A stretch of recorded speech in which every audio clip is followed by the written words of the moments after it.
Ali veš, kakšen bi bil svet, če bi v njem živelo 100 ljudi?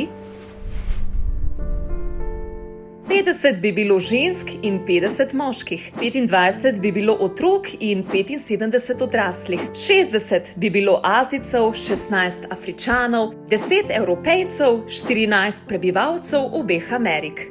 Od 100 prebivalcev tega malega sveta jih 14 ne bi znalo brati in pisati. 22 ljudi ne bi imelo strehe nad glavo, ki bi jih ščitila pred vetrom in dežjem. En človek bi umiral od lakote. 11 ljudi bi bilo podhranjenih, 22 pa predebelih. 9 ljudi ne bi imelo dostopa do pitne vode, 11 bi jih moralo preživeti z €1,50 na dan.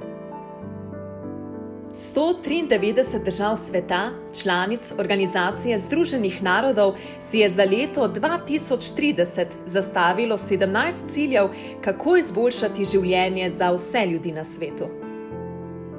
V svetu živi 7,5 milijarde ljudi in za boljši svet si moramo prizadevati vsi. Svetovne probleme lahko rešimo samo vsi skupaj. Deliti si moramo znanje, tehnologijo in denarna sredstva. Zaradi pandemije novega koronavirusa so številne države zelo prizadete in bolj kot kdajkoli prej je potrebno mednarodno sodelovanje, da bodo države lažje okrevale. Potrebna je solidarnost. Nekatere države sveta potrebujejo pomoč. Potrebujejo finančno pomoč in pravične trgovinske sporazume, ki jim bodo omogočali dostop do svetovnih trgov. Zlasti pa potrebujejo enakopraven dostop do znanosti, tehnologije in inovacij. Toda niso samo vlade tiste, ki morajo ukrepati. Vsak od nas mora po svojih močeh pomagati, da bo življenje boljše za vse in da bomo planet ohranili za prihodnje rodove.